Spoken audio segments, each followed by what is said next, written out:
こんにちは皆さん。ビジネスサクセスジャパンのポッドキャストへようこそ。Hello everyone and welcome to another episode of the Business Success Japan podcast. This is your host, Liddy Buchelman. My main goal here is to create an easily accessible resource for those who want to develop Japan-specific communication skills, especially in business. While I can't and won't promise to make you fluent in Japanese, I hope that you will walk away from each episode with a skill, piece of information, or shift in mindset that will help you be more effective in your interactions with Japanese business people.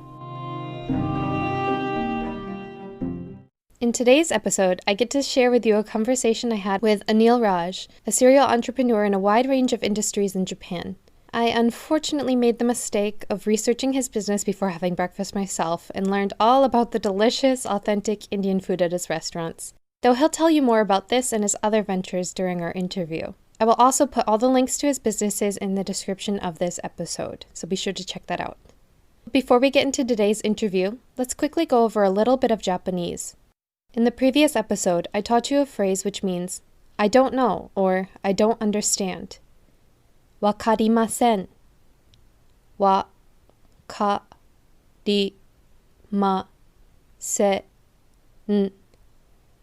Wakarimasen.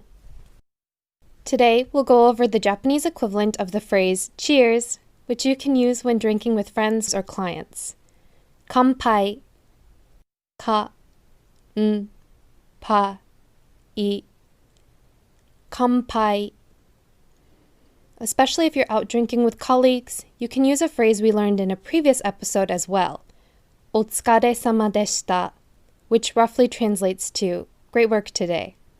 And now let's get into today's conversation. Would you mind introducing yourself to my audience? Good evening. This is Anil Raj, an ex-banking IT professional. That's what I would like to call myself, turned serial entrepreneur. I'm from India, did my MS in IT from Australia, and after a short stint in Indonesia, I arrived in Japan in 1998. So why did you decide to stay in Japan?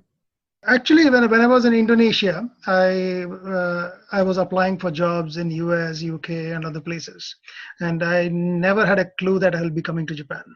So that's when somebody from Japan called me and asked me if I would like to go for a few rounds of interviews because they found my skill set to be matching what their requirement. So it was a company called Fusion Systems at that time. And I went through 4 rounds of interviews, and the president asked me to come down to Japan. So I had never applied to Japan, or I had never any clue about Japan other than what we actually study in our textbooks in the school, right? So that's how I landed in Japan. So I came as an IT engineer, IT network engineer, Fusion Systems, then mostly worked in investment banks, then moved on to investment banks, worked in investment banks like Credit Suisse, Dresdner, which is a German investment bank, Shinsei Bank, which is a Japanese retail bank, and my last bank job was Citibank.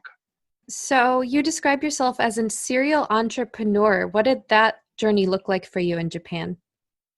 In 2005, while I was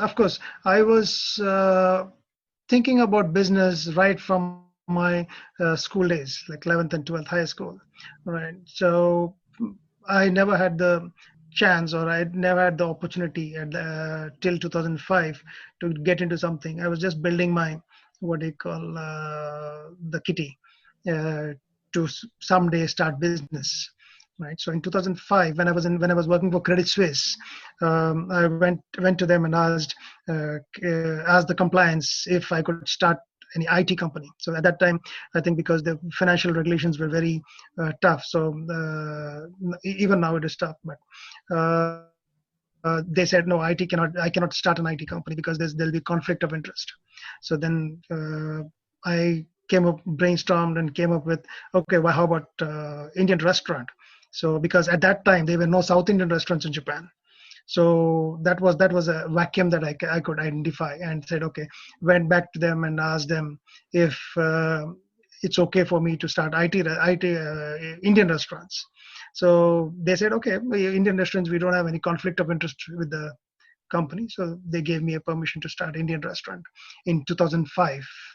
So that's how my entrepreneurial journey started in Japan. So after 2005, then by the time I moved companies to Dresdner and Shinsei and Citibank. By the time I came to Citibank, it was a 10-year journey there. And by the time we came there, I had 4 restaurants, and I had also started a kindergarten school along with a friend of mine. So we had all this plus a full-time job, which was difficult to manage. So that's when I said goodbye to my job, and then got into full-time entrepreneurship. So since then, we have added 2 more restaurants. Now we have 6 restaurants, a kindergarten school which I run with my friend, and an IT company called Nehan Technologies, which also I run with another friend of mine. We have a foreign language school in India, in a place called Hyderabad city, which is called Vivekananda Institute of Foreign Languages. So we teach Japanese there. And we also do some kind of bridging business between India and Japan, like facilitating Japanese companies going to India, or Indian companies who would like to establish their presence in Japan. So that's the summary of what all I do right now. So it sounds like even from the beginning, you were extremely busy trying to start your own business on top of having a full-time job. So what was it that made you decide to pursue entrepreneurship instead of just focusing on more of a standardized career? Did you have more of a creative personality? Did you like having more control over your own time and your own work? What was it? Right from my school days, like I had this passion of starting on my own. Right, I would like to build a business, not only a business. I wanted to build multiple businesses. That's why my company name was formed in my 12th grade. The company name is called Raj Group. The idea at that time itself was to form not just one business, to form multiple businesses and form it into a group. So I never knew when it will happen. I never knew how it will happen, but I wanted to do that at that time during my 12th grade. And all my 12th grade classmates, friends, everybody knew about this name called Raj Group. So even early 2000s, they used to ask me, "Did you start your Raj Group?" Right. So that's how it started. And by the time we were in 2005, then that's when I said, okay, I have to start it now, or it'll never happen. Yeah, that's awesome. So then how does entrepreneurship look like in Japan specifically? Is there anything unique about it? Yes, entrepreneurship is quite unique in Japan. In fact, Japan as a country is quite unique. I've been to several countries like London, Singapore. I've stayed in Australia. I've stayed in Indonesia. Entrepreneurship is very different in Japan. Even not only entrepreneurship, everything is different in Japan. Right. In Japan, usually from an entrepreneurship point of view, Japanese people are usually risk averse. But things are changing quite a bit. But they used to be very risk averse. Even now they're risk averse. Most of them prefer stable jobs, or what is locally called as salaryman. Right, that's the term they use. Right. I guess recently we can see an increase in startups, and entrepreneurs seem to be inspired by these recent success of Mercari and Rakuten and Gree and all those stuff. There are recent startup successes that people follow. And recently I've seen, considering what it was when I came here, and the change in 2 decades, entrepreneurship is picking up in Japan. You mentioned the risk aversion in Japanese culture. Are there any other parts of Japanese culture that might make entrepreneurship in the country challenging? There are, like, let's say, for example, a foreigner faces a lot of challenges here as a foreigner, because the challenge begins with language, where all the information about facilities, subsidies, or how to go about things, or where to get the licensing, everything, all the information is in Japanese. right? Even foreigners who speak very well find it difficult as they don't read or write. Right. Nowadays, with technology, things have become a bit easier. You can get Google translations and all the stuff. But back in 2005, all these were not there. You have to rely on somebody. You have to rely on your friends. You have to rely on, and as a startup, you don't have funds to actually hire full-time translators or anything like that. So startups, it's a bit tough. So the first-time entrepreneurs, yes, first-generation entrepreneurs, they find it very difficult, especially foreign entrepreneurs.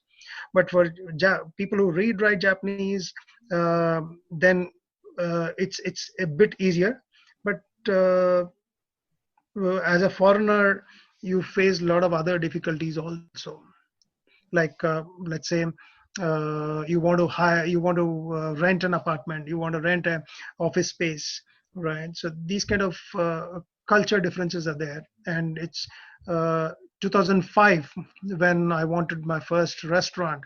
It was very tough to convince foreign what do you call a building owner to give it to a foreigner. So these kind of issues were there during that time, but those kind of issues slowly, I think it's improving here.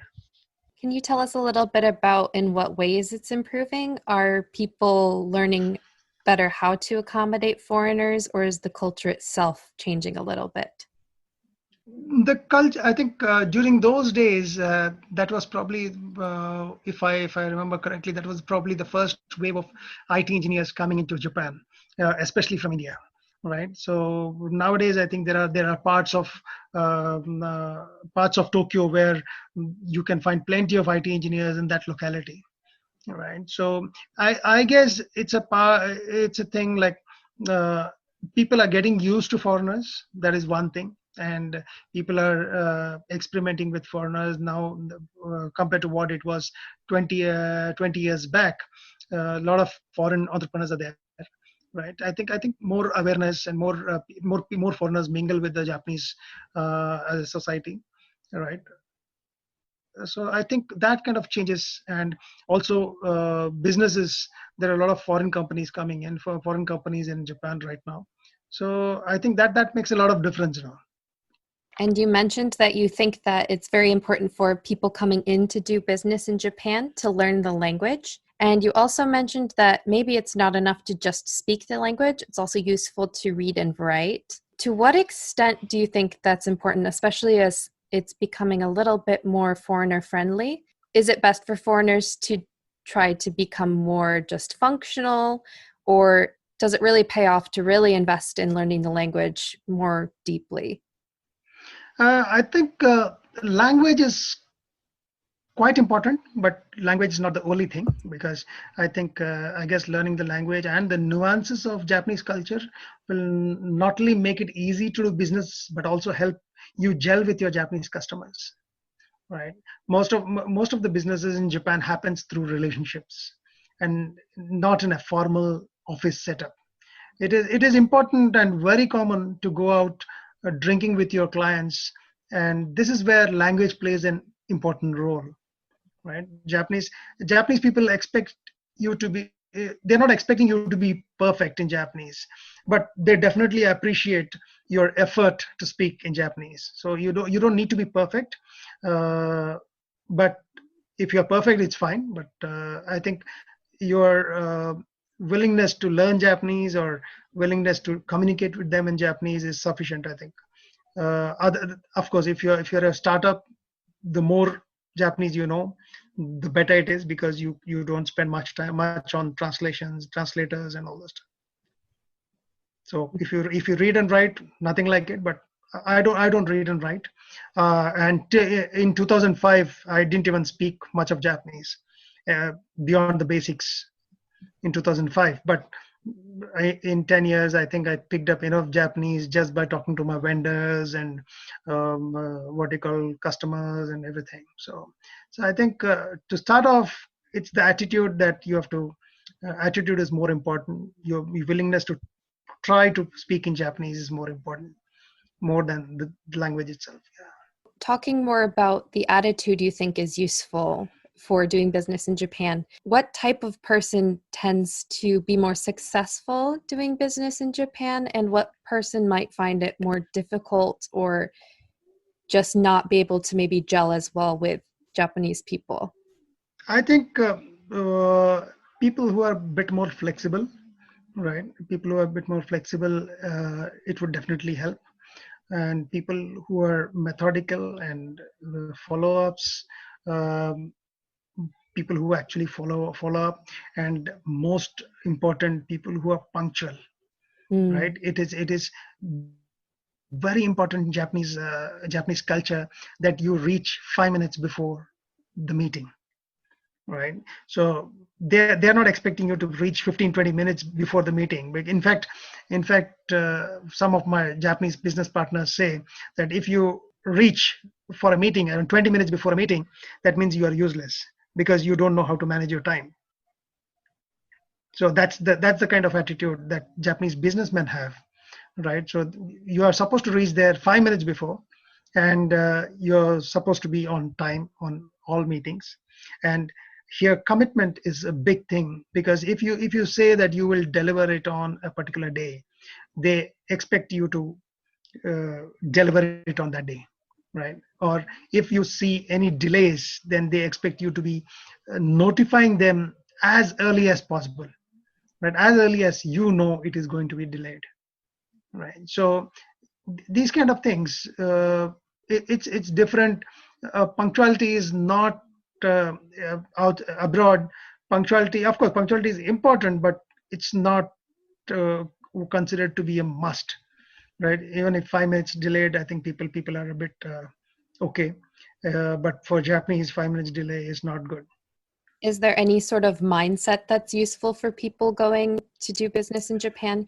You mentioned having a more flexible mindset, but is there anything else that would be useful? Willing to learn the language, willing to learn the culture, right? You have to be willing to learn the nuances of the culture, which probably not many textbooks will tell you as to how things work. But that you have to mingle with them, gel with them, and then understand what is it. Like simple things like you need to know where you have to sit when you are with a client. You need to know where you have to sit when you are with a vendor. So these are two different places. Like there are places like designated. Like if you're in a group and you are going for a dinner with your client, you need to know where you have to be sitting and how important that client is. Here client is the king, customer is the king. So you need to know how to treat them, right? So that lot of people abroad, they don't know, where unless you have somebody living here for, let's say, 5 to 10 years, they you do not know the seriousness of that, what you call hierarchy system. And would you say that vendors and clients tend to hold foreigners to maybe a similar standard that they would with other Japanese people? Do they get a little bit more grace, or is it somewhere in between where they'll forgive a few things, but overall you should work as hard as possible to hold yourself to the Japanese standard? um, I think even in Japanese, there some places I think you can get away being a foreigner, right? Because they also understand that you might not know 100% of what is being expected in a Japanese environment, right? But overall, the quality of the service or quality of the delivery of the goods or service should definitely be of high standard, right? But some places they could give you some grace. So, but uh, as long as you are willing to accept the mistakes, as long as you don't repeat those mistakes, and as long as you cooperate and get their things done, I think your customer would be happy. Right. So showing a willingness to learn in every situation definitely sounds like an asset in Japan, though it's Yes, probably yes. true anywhere, but especially so in Japan. Yes, yes. They're very sensitive. They're very sensitive. and they will support you also, even if you have even if you have made a mistake. But if you have the right attitude, right mindset, they will probably pardon you for the small mistakes. So that willingness to forgive small mistakes, do you think that Yeah. comes back to the importance of relationships in Japan? Yes. Relationship is very important in Japan. So I think much more than any other country that I have seen. Because let's say, for example, you are dealing with a company for 10 years, and in some other country, if somebody comes to the customer with a with the same service or same product with 20% less the price, they would immediately jump. But in Japan, they don't do that, right? A person who has had 10 years of relationship, anybody comes in, cuts his price by 10% or 20%, 15%, right? Japanese customers will not move. They will continue the relationship with you. But in other countries, you can see if somebody comes up with 10% discount on the service, those guys, I mean, customers will definitely move to that. Especially me as an American from the United Mhm. States, Mhm. that just is a very foreign concept to me. Sticking Yes. with a relationship that maybe to an American perspective may have outlived its usefulness. Do you know Correct. why there's such a stark contrast in the view of relationship between more Western American mindset and Japan specifically? Yeah, because I think here relationship is very important. The product or the price is not important, right?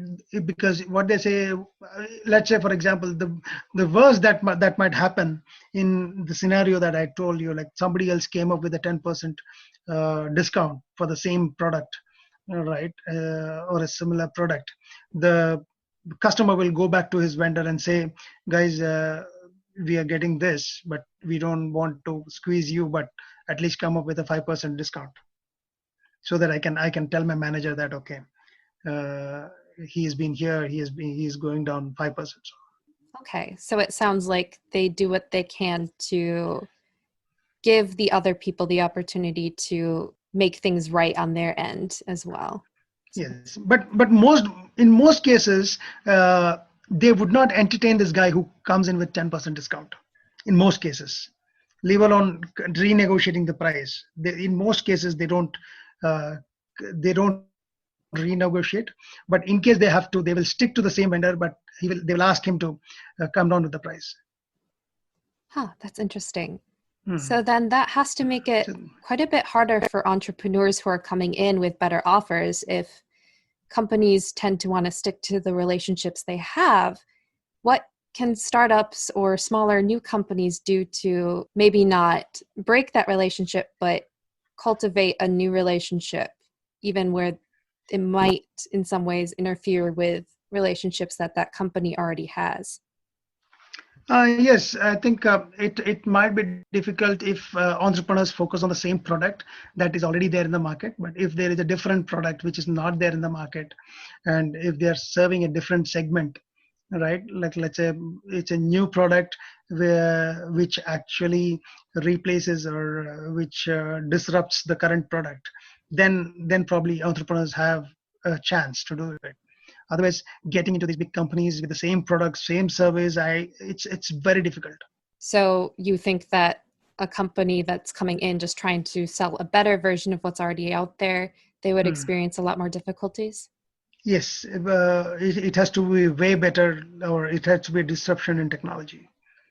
If you have to get into those big companies. Is this mindset any different with smaller Japanese companies, or is it pretty consistent across the board? I think that is pretty consistent. The mindset is pretty consistent, but I think with a lot of foreign people who have started working in Japanese companies, that some of the Japanese companies are becoming a bit global. Just like you can see Rakuten or Mercari or something like that. They have a lot of global systems in it. So there, I think they don't have this Japanese mindset, but still, the back, what do you call, they are a Japanese company with a global mindset, but it's still not equivalent to what It is in US, but it is much better than the traditional Japanese companies where they don't budge for any new what they call for new vendors or anything like that. So, seeing how important relationships are in Japan, do you have Mm. any advice for foreigners who want to develop those strong, deep relationships? Obviously, coming in with a different cultural background can raise Mhm. some difficulties, but is there anything specific foreigners can do?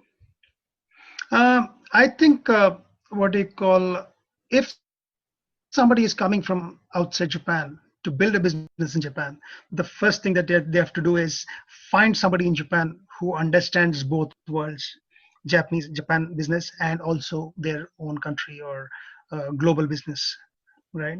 Because that will give them a head start in Japan.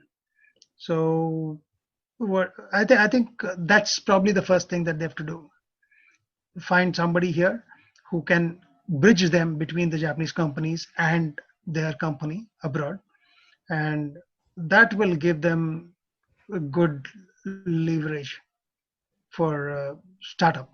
So once they set up their things, and then probably hire a few Japanese, then probably things will be smoother. But initially, yes, they need somebody who will bridge between their culture and Japan. That's interesting. I've heard that from other people as well. Some people even go so far as to suggest that you really can't start a business in Japan if you don't have a Japanese partner or some equivalent of that. What do you think about that? Um, yes, without Japanese part, it doesn't have to be a Japanese partner. It has to be a partner who understands both uh, the what they call outside world and Japan Hmm. equally. So both businesses, if they understand, I think that's better. Because Okay. having a totally Japanese partner, what will happen is, I don't know if it's a Japanese partner, whether he speaks English or he has some, or a Japanese partner who has experience abroad, right? That would also do, but somebody who understands both sides. Okay. So it's almost just more about having a cultural go-between than actually Yes, having just, yes. okay, that makes a lot of sense. Mhm. I've heard an interview from you about mentorship and Yeah. how important you think that is. Can you tell us a Mhm. little bit more about that? Regarding mentorship in Japan, it is quite different from what it is in other parts of the world. The depth of relationship is very important in Japan to mentor somebody. Like let's say a teacher-student relationship is where I've seen transforming into a mentor-mentee relationship, or even a senior junior at college transforms into a mentor-mentee relationships. But whereas in other countries, you could meet up somebody in a party and I request him to be a mentor, him or her to be your mentor, right? So depth of relationship is not necessary in other countries, but in Japan, depth of relationship is very important. So either he has to be your senior in college, school, or you have to be uh, playing with him for quite some time, and then you have to build the relationship first to request him to be your mentor, right? So that's very important in Japan. So again, everything is based on relationship here. So I don't know. In US, I think you can meet somebody in a party and then uh, meet him a few times and then you can request him to be a mentor, right? But in Japan, it usually doesn't work like that. So then how do people usually go about finding these kinds of mentorships? Does it You just have kind to of go through happen? a Yeah, you have to go through a alumni, or you have to be introduced by somebody the other person trusts. Hmm. You cannot just meet up in a party and then ask for it. You have to go through either an alumni or a group, or a what do you call maybe a research group, which is in your research group, or where maybe he's your teacher, or maybe what do you call you and your mentor have a common teacher, right, who has taught you in school or college. So then you get a reference from your ask your teacher to introduce you to him. So once a teacher introduces, then that bonding is very high, very good. Okay. So does it have to be more of an organizational thing, like you have some sort of business in common, a school in common, or can it also just be a shared friend or associate? Uh, the best would be some senior in your college or school, or some you have common teacher together. I mean, common teacher or some from the universities. That those kind of bondings are much more better here, right? But friends, yes, but I don't see that as a mentor-mentee relationship. But sometimes they support you. But Okay. basic thing is the trust in the relationship. The trust is built in those kind of relationship here. So what makes this mentor-mentee relationship so much different from just maybe a friend who also supports you in business? Uh, that they I don't know if in Japan you can call it a mentor-mentee relationship. Uh, you might call it just a support system, right?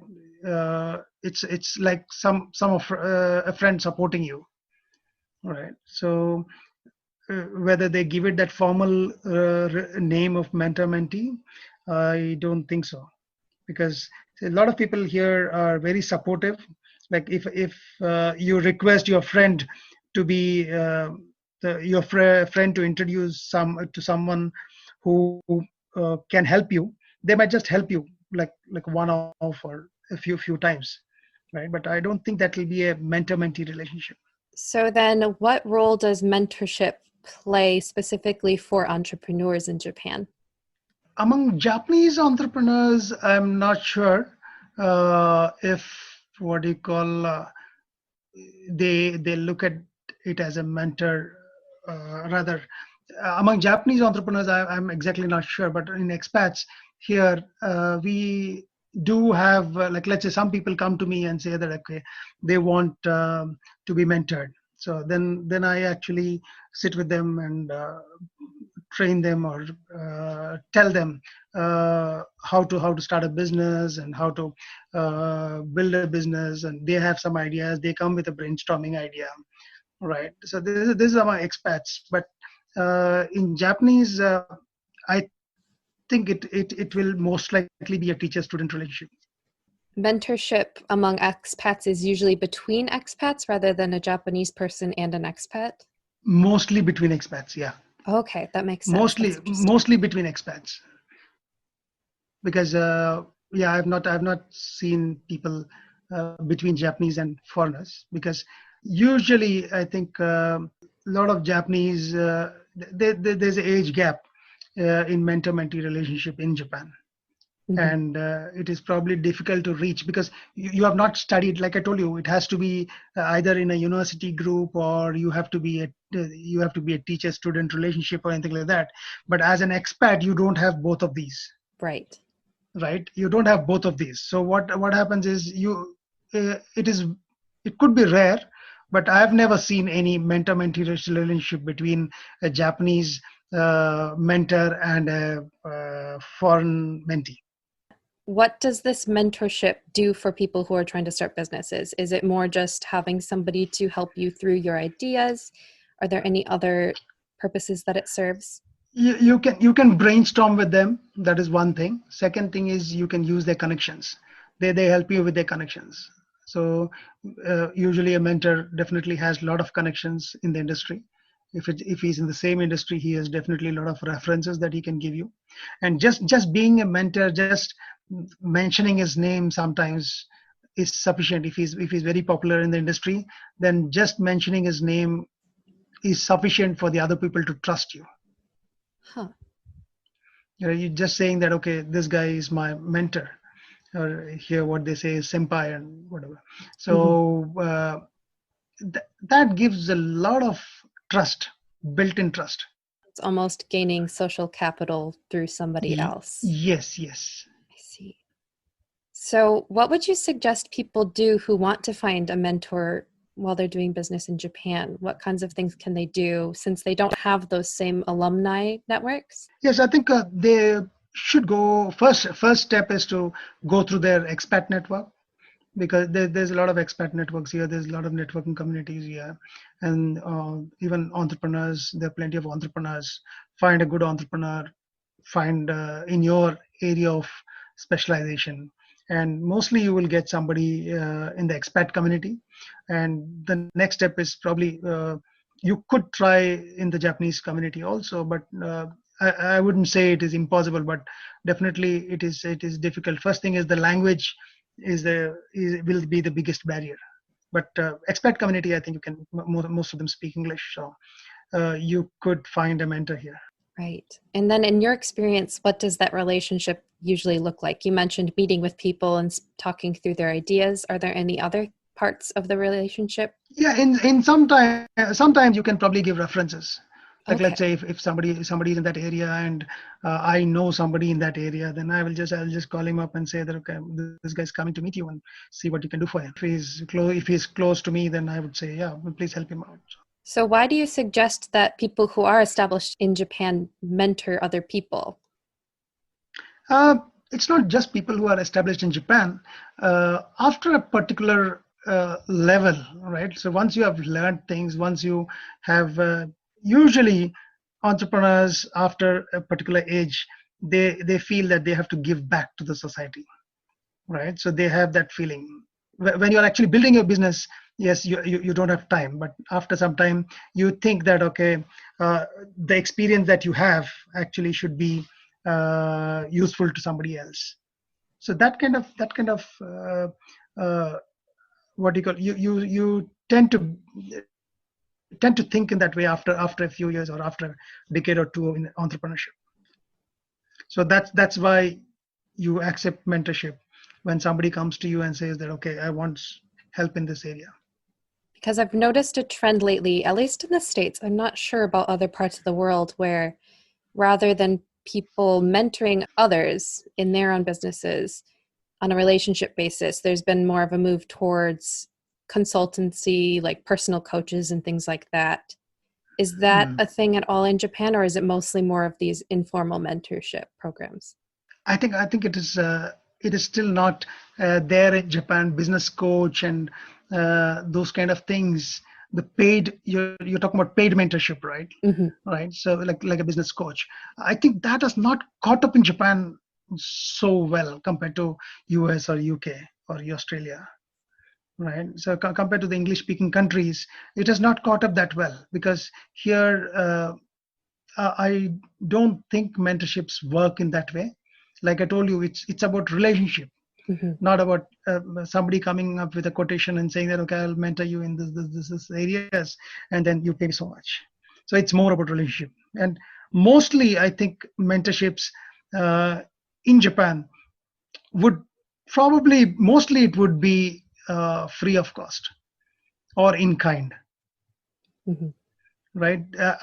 Paid mentorships, paid coaches. There are a few expat business coaches, but I think when you go into the Japanese industry, I I've rarely seen a Japanese business coach, right? So it's the paid mentorship is not yet very popular in Japan. That's interesting. Do you Hmm. think it has something to do with them valuing relationships so much that charging money for that sort of thing just seems strange or doesn't seem genuine? Is that part of it? I guess it's a culture thing. Mhm. It's a culture thing where it's not just about charging money. Money actually flows even in businesses.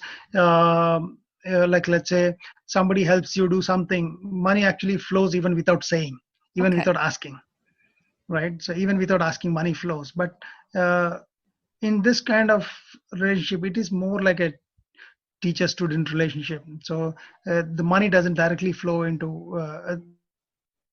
money doesn't flow, but in kind, yes, lot of things, parties or whatever. So those kind of things happen, but money doesn't flow directly. Thank you for explaining all of that. But in your experiences in Japan, do you have any occasions where there was a major breakdown in communication because of cultural differences? Yeah, of course, there are plenty of experiences there. Hmm. Yeah. So uh, Yeah, when I did my first restaurant in 2005, right, I did not speak much Japanese other than the basic greetings, right? So uh, had plenty of communication issue with the design and interior guys and all the stuff. So uh, due to which we never worked with, they never worked with us in future projects. Right? Yeah. So because it was very difficult for me to explain to them, and if it was then the person who was doing it, he did not speak any English, right? So it was very difficult communication. He was a nice guy, but probably he wanted clear instructions in Japanese as to what has to be done, how it has to be done.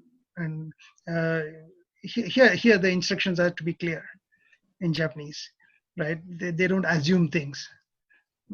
You have to specify the instructions here, right? So it's not just about the language. There are a lot of nuances that you need to understand beyond the language factor, right? You need to know, like I told you earlier, you need to know where you sit, and you need to know what you do and how to greet him, how to exchange business cards. Everything has how to shake hands. Everything has its own way of doing things in Japan. Right. So there are a So lot of details that are yeah, it's not important. just about the language, right? Some people get offended for things that you you think that's a very small thing. Do you have any examples of small things that could make people feel offended? Yes. So I think it was in 1999. I went into a restaurant with a friend of mine, with a colleague of mine, right, who was a very strong Japanese, with a strong Japanese attitude, right? Yeah, we both went to a Chinese restaurant, and we ate there and got out of the Chinese restaurant. And while paying the bill, uh, after paying the bill, he came and told me, "I will never come back to this restaurant." I thought I was worried because at that time I hardly spent around 1 year in Japan, and I asked him. The food was good, the service was not bad, from an Indian point of view, Indian who has been here for 1 year, right? For a Japanese, yes, probably the service was not that good, but again, then I asked him, like, why did you say that? I didn't find any problem, right? So at the last, when she was giving the change, she did not say the appropriate words, right? Oh, She did not say the appropriate words that has to be told, because she was a Chinese person. Of course, she probably does not know the Japanese. She's not equivalent to a Japanese. She did not know in Japanese what to say when you give back the change. And there was some confusion in that change factor, change problem, changing the money, right? So he said he will never come back to this restaurant again, right? So you can imagine, like, coming from a different country, I would say that's not a big deal, right? And was that sort of small thing harder to forgive because it was a somebody working at a restaurant to a customer? Because those small things may be forgiven if it was, for example, a company meeting each other, like two people from a different company meeting each other for the first time. Is it because it was a service person not treating a customer correctly? No, from my point of view, I did not find anything wrong there. Mm-hmm. But from a Japanese perspective, they didn't do it right. Okay. Right? Then the exchange of money was, she didn't. Here for everything they tell you how much money you have Oh, given, how right. much they tell you, okay, I got the 10,000 yen, and this is how much it will cost, and this is how it's an automatic thing for them, Mm-hmm. right? And that is what was being expected by my Japanese friend, right? So for me as a foreigner, she gave back my money, that's fine. Mm-hmm. I just get out of that place, right? So I did not have an issue, but he had an issue with that. uh, there was no proper communication at that place. Interesting. So these kind of nuances are there. So then, if you knew somebody who was going to Japan for business for the first time, they knew nothing about the country, and you could only give them one piece of advice or teach them about one thing, what would that be? Like I told you, if they are coming from abroad to Japan for business, it is difficult to sum up everything in that one thing. right? But since you insist on one thing, I would suggest that you partner with somebody who understands not only Japan, but businesses abroad, right? That is the one thing. So the rest of the things, leave it to him or her, right? That will not only give them a head start on a lot of things, but it'll also make their life easier for them. Again, it all just comes down to relationships. Have a relationship with somebody who understands what's going on better than you do. Yes. All right. Well, perfect. Thank you so much. Is there anything else you would like to let my audience know about?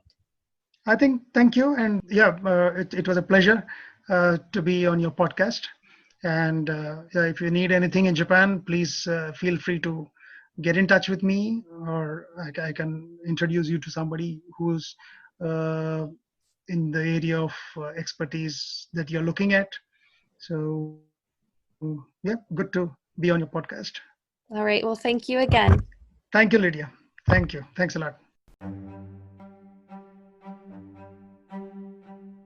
I hope that you enjoyed today's conversation as much as I did. Be sure to check out the links in today's episode to see some of the entrepreneurial ventures Anil is working on right now. But for now, remember that the more you learn, the more confident you will become as you explore all of the opportunities Japan has to offer you. So if you found the information here today useful, please subscribe for more Japanese language and cultural guidance. And if you enjoy the podcast and want to hear more content in the future, please consider leaving a review. It really helps other people find the show. And of course, if you have any other questions, comments, or suggestions for future episodes or interview topics, please email me at businesssuccessjapan@gmail.com. Until next time, mata kondo!